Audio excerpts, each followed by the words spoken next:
Hi hello welcome to NN media. నేను మీ journalist విప్లవశ్రీ. ప్రతిరోజు వార్తాపత్రికలు ఓపెన్ చేయగానే మనకి ఏం కనిపిస్తుంది అంటే ఛత్తీస్గఢ్లో ఎన్కౌంటర్స్ జరిగినాయి అని చెప్పేసి ఒక చిట్టా బయటికి వస్తుంది. ఈరోజు ఎవరెవరు ఎన్కౌంటర్కి గురైండ్రు అని చెప్పేసి. అసలు నిజంగానే దండకారణ్యంలో ఏం జరుగుతుంది? ఈ ఎన్కౌంటర్లన్నీ ఫేక్ ఎన్కౌంటర్స్ అని చెప్పేసి ఒక వర్గము పౌరులందరూ కూడా మొత్తం మీదకి బయటికి వచ్చి చెప్తా ఉన్నారు, ఇవన్నీ కూడా ఫేక్ ఎన్కౌంటర్స్ అని చెప్పేసి. మరి అసలు నిజంగా బస్తర్ ప్రాంతంలో కానీ లేదంటే దండకారణ్యంలో కానీ ఏం జరుగుతుంది అన్నది సభ్య సమాజానికి, ప్రపంచానికి, భారతదేశంలో ఉన్నటువంటి మిగతా ప్రాంతాలకు తెలియాల్సిన అవసరం ఉంది. కాబట్టి ఈరోజు మనతో సోనీ సోరి అని చెప్పేసి దండకారణ్యంలో ముఖ్యంగా బస్తర్ డివిజన్లో యాక్టివిస్ట్గా ఉండి పనిచేస్తున్నటువంటి ఒక వ్యక్తి ఉన్నారు. తనతో మాట్లాడి అక్కడి పరిస్థితుల్ని మనం తెలుసుకునే ప్రయత్నం చేద్దాం. हेलो मैम, नमस्कार. नमस्ते मैम, हम एवरीडे न्यूज़पेपर्स में पढ़ेंगे कि फेक एनकाउंटर्स और एनकाउंटर्स ये पूरे, तो आप प्लीज़ बताइए हमको कि वहाँ आदिवासियों का परिस्थिति कैसा है? बस्तर में आदिवासी की स्थिति बहुत खराब है. जितने जो न्यूज़पेपर में बताया जा रहा है ना कि वहाँ पर हर रोज़ एनकाउंटर हो रहा है, लेकिन वो कुछ नहीं, फर्जी है. चाहे उसमें माओवादी पार्टी को लेके बोलो या वहाँ आदिवासी ग्रामीणों की बात लें, ऐसा नहीं है. इक्की दुक्का जो है एनकाउंटर हुआ, बाकी पूरा फर्जी एनकाउंटर. उसमें आदिवासी भी उस पर फंस जाते हैं और पार्टी कह लो. तो हमारा कहना यह है, तो जो पकड़ में आए हैं तो उसको आप पकड़ के जेल में डालो और उस पर कानून कार्रवाई करो. लेकिन ऐसे पकड़ के मार क्यों रहे हो? जैसे जो कोई अपने हाथों से आ गए हैं तो उसको पकड़ के जेल भेजना चाहिए ना कि उसकी हत्या नहीं करना. चाहे वो आम ग्रामीण हो, चाहे माओवादी पार्टी के लोग भी. माओवादी के पीछे कोई इंसान है ना, तो ऐसे हत्या करने का अधिकार सरकार को कैसा है? किसी को भी नहीं है, तो नहीं करना चाहिए इस तरह की हत्याएं. सो आप बोलेंगे कि ये सरकार का हत्या है? हाँ, मैं तो साफ साफ बोलती हूँ कि सरकार ने ये हत्या कर रही है.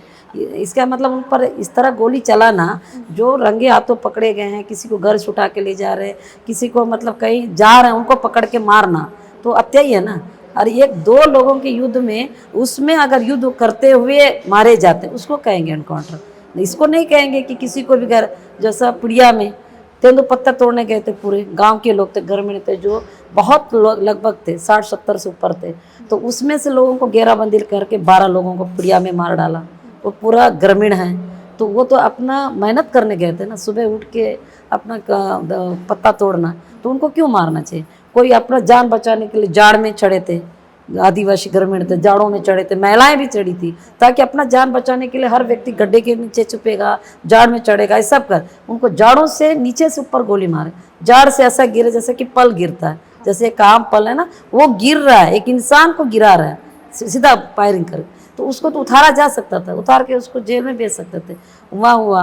और करचोली में भी इसी तरह थे, मुआ बीन रहे थे लोग, वहाँ पर 14 लोगों को मारे, सीधा उन पर एनकाउंटर किए. अब कह रहे हैं कि माओवादी है. उसमें ये कोई ये नहीं बता पाता कि माओवादी है नहीं है. जैसे हम जैसे लोग जाते हैं, ये माओवादी नहीं है, ग्रामीण है. वो पहले से पुलिस अपना लिस्ट बना लेता है कि ये कहता है कि नहीं, बीमा 3 लाख का इनामी, जोगा 5 लाख का इनामी, बुधरा इतने लाख की इनामी. ये सब इनामी को बात कर, सिर्फ पैसा कमाने के लिए किसी भी निर्दोष आदिवासी को भी वो मार के ये सीधा बता दे रहे हैं कि ये मतलब इतना लाख का इनामी है. सरकार कहेंगे कि ये केवल ऑपरेशन कगार केवल माओवादियों को खत्म करने के लिए ही है. सो क्या आप क्या बोलते हैं? देखिए, पहली बात तो माओवादी को खात्मा करने का कोई ऐसा लड़ाई नहीं है.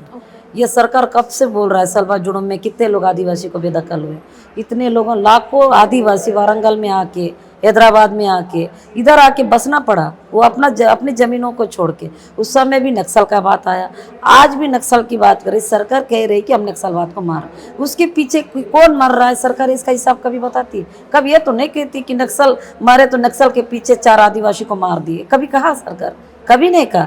ये नक्सल के नाम पे मारने का जो सरकार पूरे हिंदुस्तान को फैला रही है ना, माओवादी को मार रहे हैं, ऐसा कुछ नहीं है. माओवादी को खत्म करने का एक बहाना करके आदिवासी को पूरा खत्म कर रही है सरकार. आदिवासी को खत्म करने के करे तो सरकार को क्या लाभ है? बहुत फायदा है, बहुत लाभ है. कैसे तरफ? वो इस तरह के जंगल में कौन है? आदिवासी है.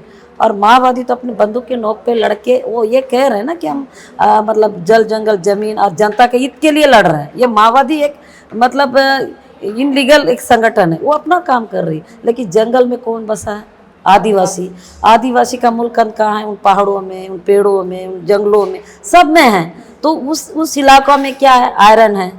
बड़े बड़े उद्योगपति को लेके, कारपोरेट देने के लिए कि जैसे अडानी जैसे, जिंदल जैसे, अब आदिवासी वहाँ रहेगा तो कंपनियों को सरकार कैसे दे पाएगी? कभी नहीं दे सकती है। अब हम सरकार से कह रहे हैं कि हमारा पैसा कानून, ग्राम सभा, 5वीं अनुसूची हमको दो, उसका अधिकार हमको दो।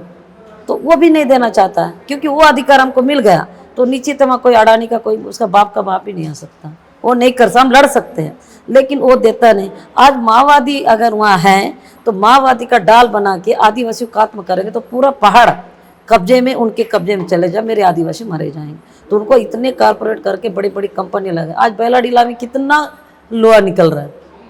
बैलाडीला में हमारे पूर्वजन होना, हमारे आदिवासी ने बहुत प्यार से दिया कंपनी को, ये बोल के कि चलो एक कुछ कंपनी खुलेगा हमारे लोग के लिए अच्छा होगा। वहाँ क्या अच्छा हो रहा है? 76 सालों से ये बैलाडीला अब मतलब आयरन लेके जा रहे हैं, लेकिन आज 76 सालों में वहाँ की एक एक महिला 8-8 बच्चे पैदा कर रही है। 8-8 बच्चे नहीं बच रहे हैं, मर जा रहे हैं।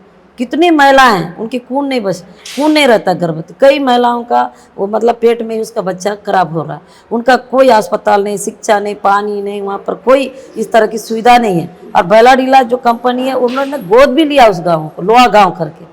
उस गांव के महिला ने, मैं महिलाओं से पूछी आप लोग इतना बच्चे क्यों पैदा कर रहे हो? आप लोग मेडिकल आज का इतना वैज्ञानिक वो क्या है सुविधा, हम तुमको शिविर लगा कर। तो बोलते नहीं दीदी ये कोई ज़बरदस्ती नहीं, हम चाहते हैं बच्चा ला, जब तक जिंदा रहेंगे तब तक बच्चा पैदा कर, एक वंश तो हमारा बचेगा। तो इसके जिम्मेदार कौन है? सरकार नहीं है क्या? वो बड़ी बड़ी कंपनी खोल के उनको क्यों इस हालत में आ रहा है? इसलिए वहाँ आदिवासी यही चाहते हैं कि कंपनी खोल के भी हमको फ़ायदा क्या है, तो पहले हमसे बात करें ना, क्या कौन सी कंपनी खोलना। तो वही बात हो तो हम कह रहे हैं। अब उसमें बोलने से हमको माओवादी बना दे रहे हैं, लोगों को माओवादी बना, एनआई का दायरा, यूएपीए का दायरा, देशद्रोही का दायरा। हक की बात करेंगे, हम यही बातों को उठाएंगे। मैं ही नहीं, कई लोग बोलते हैं कि हमारा कैसे नुकसान हो रहा है, खेतों का नुकसान हो रहा है उस बैलाडीला के लाल पानी की वजह से। हमारे खेत नहीं हो रहे हैं, हमारे जंगल बर्बाद हो रहे हैं, हमारा जीवन यापन पूरे खतरे में है। हम लाल पानी, जहरीला पानी पी के हम खुद मौत के घाट जा रहे हैं। तो ये सारी चीज़ें हमसे हो रहा है, इसलिए हम अप्रैल को रोक देते हैं, तो हम माओवादी बन गए, फिर हमको जेलों में डाल दिया जाए। ऐसे कितने आदिवासी के, इसलिए आदिवासी तो आज लड़ने के लिए आगे आना भी नहीं होकर। अब बताओ सरकार की नीयत साफ है आदिवासियों के लिए बचाने के लिए, तो इतने सारे दायरा किस लिए लगता है? अब की बात बोलो तो नक्सल दायरा, जन सुरक्षा अधिनियम, एनआई, देशद्रोही, यूएपी क्यों लगना है? पहले जांच होनी चाहिए। तो मेरा तो सिंपल बात है, एकदम स्पष्ट, मैं पूरे हर बार यही कहती हूँ कि आदिवासी नक्सल का आड़ बना के आदिवासी को पूरा खात्मा करना है और पहाड़ों को कारपोरेट बड़े बड़े कंपनियों को देना, वो खत्म करना है, सिर्फ आदिवासी को मारना है बस। सीआरपीएफ बालक भी है ना, वो पुलिस से आपको महिलाओं को और बच्चों को कैसा प्रभाव पड़ेंगे? बहुत। वकील बंदूक लेके सीआरपी हो, चाहे बस्तर बटालियन हो, वहाँ कितने खाली सीआरपी नहीं है, वहाँ सीआरपी भी है, बस्तर बटालियन है, ये डीआरजी है और दंतेश्वरी फाइट्स है, संयुक्त फोर्स है। और उसके बाद लोन वराटू एक अभियान चलाता है, मतलब पुलिस वाले लोन वराटू एक अभी नीवा नेलना मतलब आपका अच्छा गांव, इस तरह से चीज़ें, कई चीज़ें वो अपना मूवमेंट भी बनाता है। तो ये सारे पुलिस लोग हमारे लिए आए, कहते हैं ना, पूरे देश को ये बता रहे हैं कि हम तो आदिवासी को सुरक्षा देने वहाँ पर पहुँचे, माओवादी से लड़। तो आज पुलिस से हम लोगों को क्यों प्रॉब्लम? पुलिस अगर है, कैंप है, तो हमको आगे बढ़ने क्यों नहीं देते? वही कैंप हमको क्यों रोकता है? अगर कहीं कोई घटना हो गया, चाहे वो नक्सल की तरफ से किसी मुखबिरी के नाम से नक्सल उसको मौत के घाट उतारे हो, चाहे आम ग्रामीण को, चाहे पुलिस ने मारा हो, लेकिन हम अगर बढ़ेंगे तो हमको रोकता कौन है? माओवादी तो नहीं रोकती ना, रोकता हमको पुलिस वाले रोकते हैं, आगे बढ़ने नहीं देते हैं, जाने नहीं देते हैं। आप आके देखिए, आपको भी नहीं चलने देंगे। जितने भी बाहर के सामाजिक कार्यकर्ता, संगठन, पत्रकार, बस्तर में घुसने क्यों नहीं दिया जा रहा?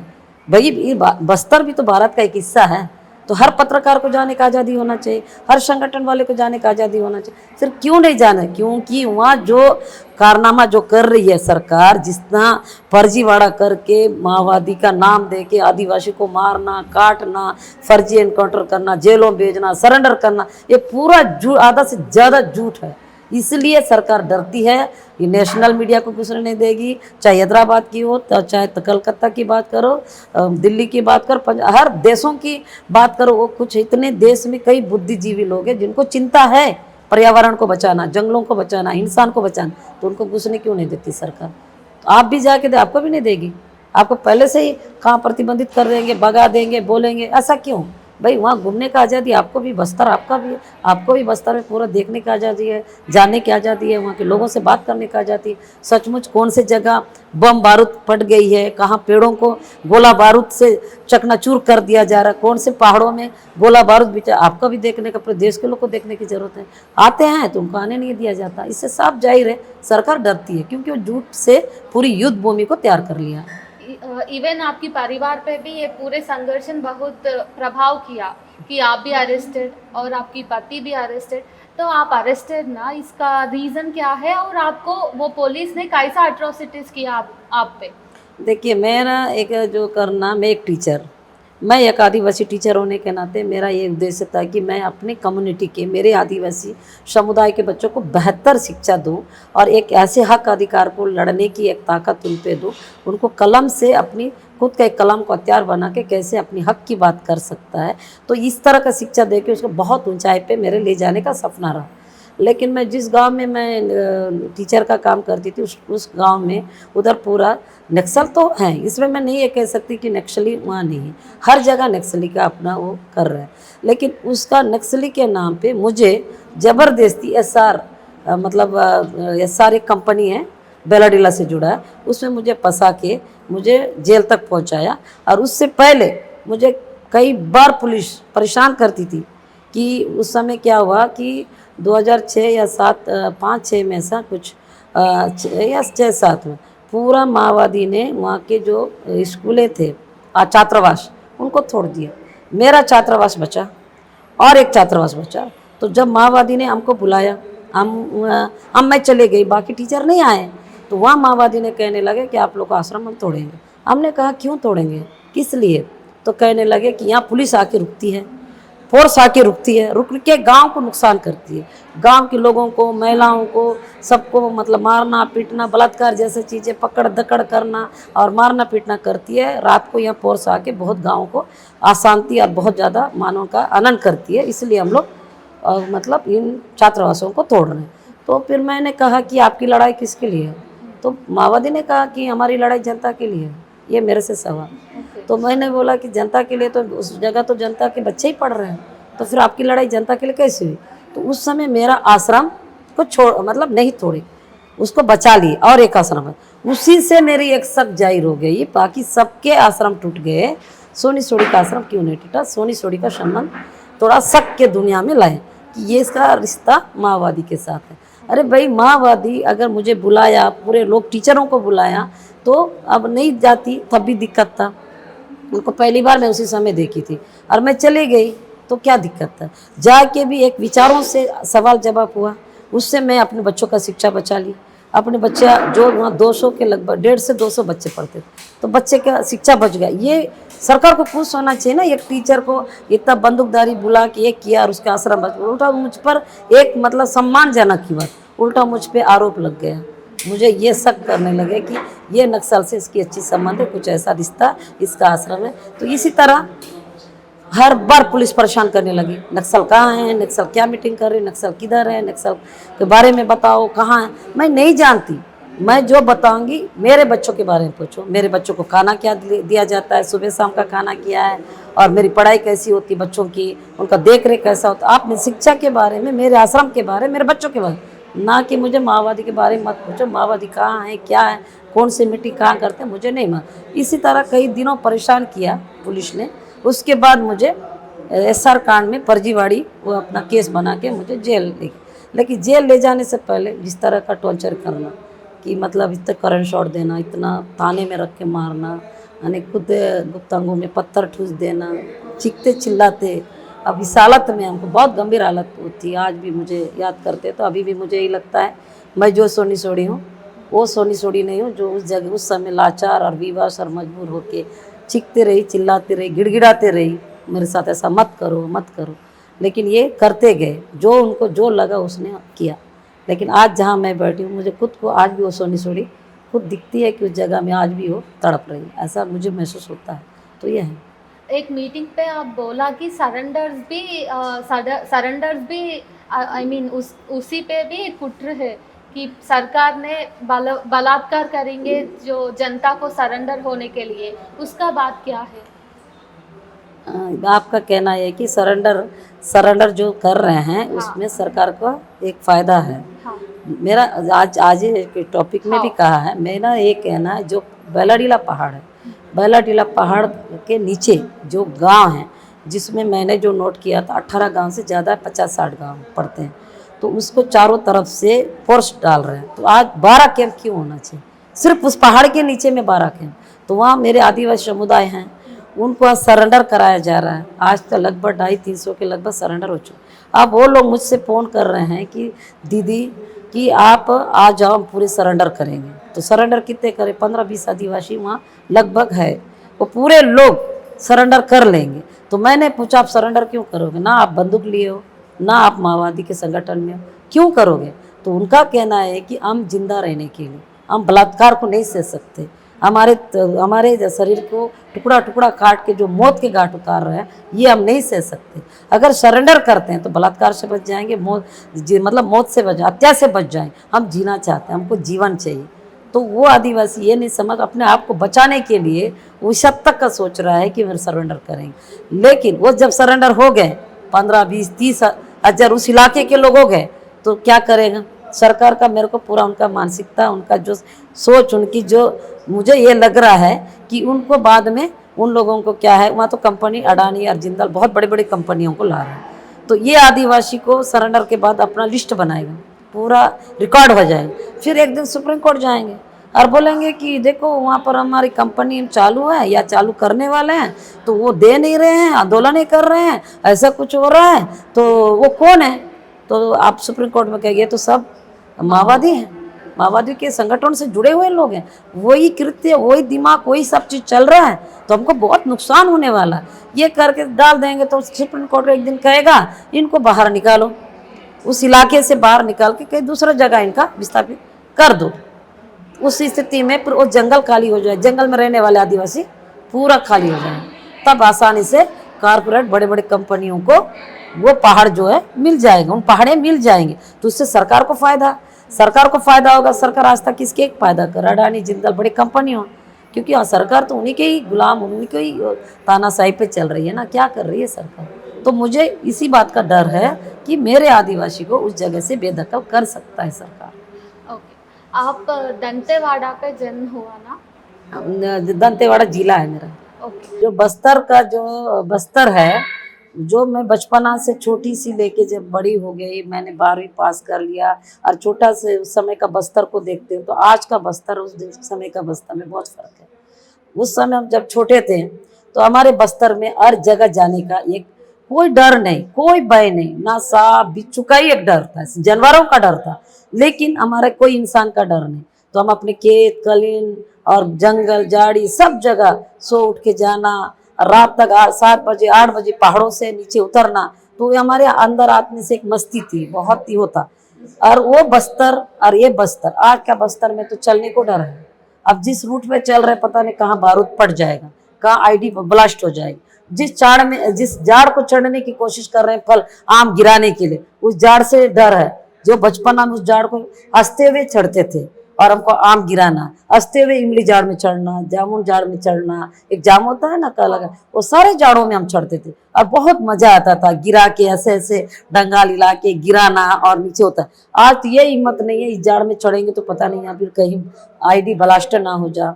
जमीन के नीचे में कई मुलकंद उनको मिलता था तो खोदते थे, खोद के एक टुकड़े में हम बहुत हंसते हुए, बहुत मतलब इतनी खुशी से खोद के वो खंड निकालते थे, अपना टुकड़ा में भरते थे। हम सोचते थे हमारी माँ आप खुश हो जाएगी, परिवार खुश हो जाए, ऐसा हंसते लग। अब तो गड्ढा खोदने से डर हो गए। तो वो खंड तो दिखता है, खंड का जड़ दिखता है, यह खंड है हमको पता है, लेकिन ये डर है इस खंड के नीचे कहीं आईडी तो नहीं है, गोला बारूद तो नहीं है। ये स्थिति होगा। ऐसा बस्तर। और आज जहाँ पर मछली पकड़ने के लिए जा रहे हैं एक नदी नाले में, उस समय हम जाते थे तो हम अपने टुकने में छिड़कते थे, पानी पीते थे और नहाते थे, मछलियां पकड़ते थे, केकड़ा पकड़ते थे, कई तरह का जैसा मतलब वहाँ ये सब पकड़ के अपना वो कर लेते थे। लेकिन आज मछली पकड़ने गए हैं और वहाँ पानी आते अचानक खून दिखता है, खून आ जाता है। तो हम बोलते हैं कहाँ का खून, चाहे बेलाडीला की तरफ का जो आयरन जो वेस्ट मटेरियल, वेस्ट आयरन जो खराब है उसको बेलाडीला के पहाड़ों के नीचे में छोड़ देते हैं, वो भी आ जाता है। कभी कहीं बहुत बड़ी मुठभेड़ हो गई, फर्जी मुठभेड़ होती है, या किसी को मार के फेंक दिए, तो देख रहे हैं कि वहाँ नदी के किनारे कुछ बदबूदार या फिर खून, कुछ ना कुछ इस तरह से। तो या फिर हम गए तो अचानक आईडी ब्लास्ट हो जाना। अभी हुआ है मेरी सरस्वती बहन का, एक सरस्वती करके, वो नदी में गई थी, आईडी ब्लास्ट हुआ। तो ये खतरा है अब तो हर जगह, मतलब बस्तर खतरे में। ना तो मतलब हमारे बच्चे का, अभी जैसे 4 बच्चों पर गोली चला था, अभी ये तो 2025 की बात है, उन बच्चों पर गोली चला के उनको ही छोड़ दी पुलिस, और बाकी को मार के लाए। जो उनको मार के लाए तो उनको इनाम घोषित कर दी, पर बच्चे को लाती पुलिस तो इनाम घोषित नहीं कर पाती ना, वो तो छोटे छोटे बच्चे को मारे थे, तो उनको वहीं छोड़ दी मरने के लिए। लेकिन बड़े लोगों को, जो उनके पिताओं को भी मार दिए, उनको उठा के लाए, और उनको उठा के ला के नक्सली घोषित कर दिया। तो ऐसा है, बचपन का बस्तर और आज का बस्तर में, दोनों में बहुत फर्क है। इसलिए मैं पूरा आज भी जो जिस तरह बात रखा कि बस्तर में शांति वार्ता होनी चाहिए, शायद शांति वार्ता हो जाए तो शायद मेरे को बचपन का बस्तर मुझे लौट आएगा, बचपन का बस्तर जो मुझे मिलेगा, बचपन का जो हम एक आज़ादी की तरह पहाड़ों में, जंगलों में, आदियों में, इन मतलब हरे हरे पत्तों के पीछे झाड़ों को चढ़ते हुए, तो वो मतलब एक सपना दिख रहा है। अगर शांति वार्ता होती है तो वो मेरा बचपन का बस्तर मुझे मिल जाएगा, ऐसा मुझे लगता है। I wish for that. Amit Shah ने बोला कि 2026 तक माओवादियों को खत्म करके बस्तर को और दंडकारण्य को सेव करते हैं, ऐसा बोले वो। आपका अभिप्राय क्या है उन बातों में? देखिए, पॉलिटिकल लीडर से बार बार बोला जा रहा है, अमित शाह बार बार कह रहे हैं 2026 में 31 मार्च को मैं आदिवासी का खात्मा करूँ, लेकिन इसमें मेरा ये कहना है कि माओवादी खात्मा ने, अमित शाह सीधा सीधा क्यों नहीं कहते हैं कि 2026 31 मार्च को पूरा आदिवासी को मैं खात्मा करूंगा, और वहाँ के जितने जल जंगल जमीन है, पहाड़ हैं, जिसके पहाड़ों के नीचे आयरन है, बड़ी बड़ी ऐसे पूंजीपति को जो देने की बात है, आसानी से उन कारपोरेट को मैं दूंगा, ये बोलना चाहिए। क्या ये लगा रखा है अमित शाह की कह रहे हैं कि नहीं 2026 में माओवादी खत्म हो रहे हैं, खत्म कर दूंगा, लेकिन उसके पीछे आदिवासी तो मर रहे हैं, उसको क्यों नहीं बोलते हैं? मैं मान लूं कि एक बंदूकधारी खत्म, माओवादी खत्म, एक माओवादी को खत्म करने के लिए मेरे 15 20 10 आदिवासी मर रहे हैं, उसका जवाब अमित शाह दे, उसका जवाब अमित शाह दे। ठीक है, 4 माओवादी को मार रहे हैं, तो 4 में से हम मेरे आदिवासी तो 50 लोग मर रहे हैं ना, तो क्या 4 लोगों को मारने के लिए 50 आदिवासी को मारोगे? तो अब इसका नुकसान किसका हो रहा है? सबसे ज्यादा आदिवासी का ना, कि माओवादी तो ऑलरेडी उन्होंने बंदूक पकड़ा और उन्होंने अपने आप को तैयार कर लिए हैं कि हम अपना जल जंगल जमीन और जनता के हित के लिए, यहाँ आदिवासियों के लिए और मानवता के लिए हम लड़ने आए हैं, और हमको मरना या जीना इससे हमारा कोई तो नहीं। इस बात को अमित शाह को समझना चाहिए ना। वो जब युद्ध भूमि में आए हैं तो उनको क्या वो मारेंगे, उसके पीछे सीधा आदिवासी को मार रहे हैं, और आदिवासी का तो मैं बार बार इस बात को बोल। और आज जब बातचीत की बात आ रही है तो जैसा अमित शाह ने कहा, विष्णुदेव विजय शर्मा कह रहे हैं कि बातचीत करें, माओवादी भी कह रहे हैं बातचीत कर, तो माओवादी जो शर्त रख रहे हैं तो उस शर्त को सरकार क्यों मान नहीं रही है? अब वो कर रहे बिना शर्त का हम बात करेंगे, तुम बंदूक रखो बात कर, ऐसा होगा? कभी नहीं होगा। तो हम बोल रहे हैं कि ये दोनों बंदूकधारी में हम जो अब बोलेंगे, हमारा मतलब हमको, इसलिए हम आज यहाँ हैदराबाद में हर स्टेट लोग से मेरी अपील है कि अगर अब दोनों बंदूकधारी बातचीत की बात रखें, सरकार ने कहा, इधर माओवादी ने कहा, इनके बीच में आम आदिवासी हमारे समुदाय को, बस्तर को कितना बर्बादी का सामना करना पड़ रहा है, तो इस बीच में हमको अब इस बात को उन दोनों के बीच में रखना है, तो सरकार को मानना चाहिए। अब बोल रहे हैं ना कि माओवादी का शर्त नहीं मानेंगे, तो हमारे कम्युनिटी बस्तर के मूल वासियों का तो बात माने कि हमारा क्या नुकसान हुआ इस दोनों के बीच की लड़ाई में, तो उस बात को मानना चाहिए। तो उसके लिए पूरा देश भर में हर जगह, हर स्टेट, हर लोगों को बस्तर को बचाने के लिए आगे बढ़ना चाहिए, बस्तर में आना चाहिए।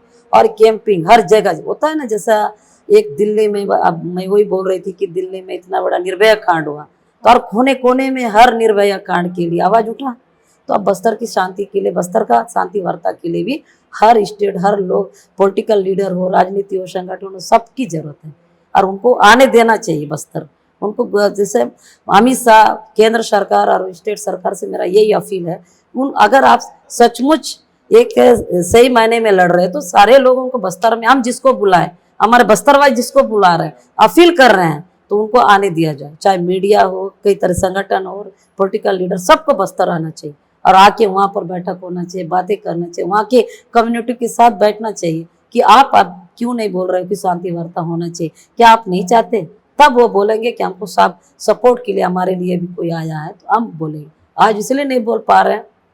अगर बोलते हैं शांति वार्ता के लिए लीडरशिप करेंगे, ये करें, तो यूएपीए देशद्रोही का केस, एनआई का केस, जेल कौन जाना चाहेगा, मरना कौन चाहेगा? और किसी को जेल नहीं जाना है, मरना भी नहीं चाहते हैं। तो अगर बाहरी स्टेटों से और जगह से अगर मेरी अपील के आधार पे आ जाए और एकजुट हो जाए, तो बस्तर में घुसना चाहिए, छत्तीसगढ़ में घुसना चाहिए, क्योंकि सरकार ने पहले किया है बातचीत का। अब वो अवसर आ गया है, तो अब माओवादी ने भी बोला है, तो इस बातचीत में हमारे कम्युनिटी के लोग, बस्तरवासी लोग, वो क्या चाहते हैं, उनके साथ खड़े होने के लिए वहाँ बैठक जरूरी है, बातचीत करना जरूरी है, तब जाके एक ताकत मिलेगी। हर जगह कैंपेन होना चाहिए, क्योंकि सिर्फ बस्तर के पीछे कई चीज़ जुड़ा है, और वो बस्तर सिर्फ वहीं के लोगों का फ़ायदा नहीं, पूरे देश के लिए फ़ायदा है, पूरे देश के लोग हैं। तो इसलिए मेरा यही कहना है कि माओवादी का ढाल, माओवादी का आड़ लेके बार बार ये सरकार जो कर रही है, ये गलत है। वो आदिवासी को खत्म करने के लिए। कि एक बात बताइए, माओवादी अगर लड़ रहे हैं तो क्या वो जंग, माओवादी का पट्टा है क्या जंग उस जमीनों में? नहीं है ना। उस पहाड़ों में कोई माओवादी का पट्टा है क्या? घर माओवादी ने बनाया है क्या? कोई जमीनों को अड़प के अपना पट्टा बना के बैठा है क्या? नहीं। तो फिर हम आदिवासियों का वो पूरा जल जंगल जमीन है, तो बार बार माओवादी को बीच में ला के बातें करने से नहीं होगा ना। तो सीधा सीधा अब है वहाँ के आदिवासी को कैसे बचाना, उनकी जल जंगल जमीन को कैसे बचाना, पर्यावरण को कैसे बचाना। इसलिए इस टॉप के लिए सारे हिंदुस्तान के लोगों को फोकस बस्तर की ओर अब डालना चाहिए और करना चाहिए।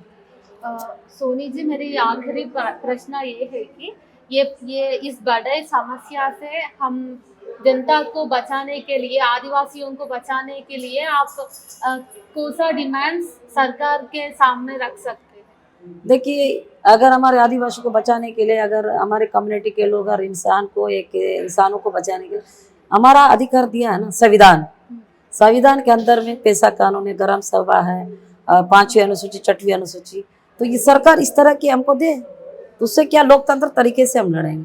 आखिर सरकार को हमारे लोगों ने वोट दिया, इस आदिवासी हो चाहे गैर आदिवासी, बस्तरवासी ने वोट दिया, सरकार बनी ना, तो सरकार हमको दे दे ना।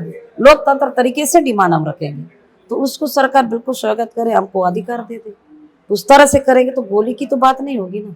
उस संविधान के अंदर क्या लिखा है, क्या इम्पैक्ट वन संरक्षण कैसा लिखा है, या फिर हमको हर अधिकार हमारे लिए क्या लिखा है, उसके आधार पर जिसको जो बस्तर में काम करना है, चाहे कंपनी को हो, चाहे विकास की बात कर रहे हैं, सारा चीज उसके आधार पे करने से कोई लड़ाई नहीं होगी, कोई झगड़ा नहीं होगा, कोई खून खराबी नहीं होगी, किसी की मतलब आज़ादी नहीं छीनी जाएगी। तो वो डिमांड हमारे कम्युनिटी और बस्तरवासी रख सकते हैं, जो मुझे उम्मीद है, जो हम लड़ते आए। ये सिर्फ सोनी सोनी के कहने से नहीं होगा कि मेरा ये डिमांड है, लेकिन मेरा व्यक्तिगत पूछेंगे तो मेरा तो यही है, हमारा संविधान जो है हमको दो, हमारा पेशा कानून हमको दो, हमारा 5वीं 6वीं अनुसूची का हमको अधिकार दो, ग्राम सभा हमारी इस पर है।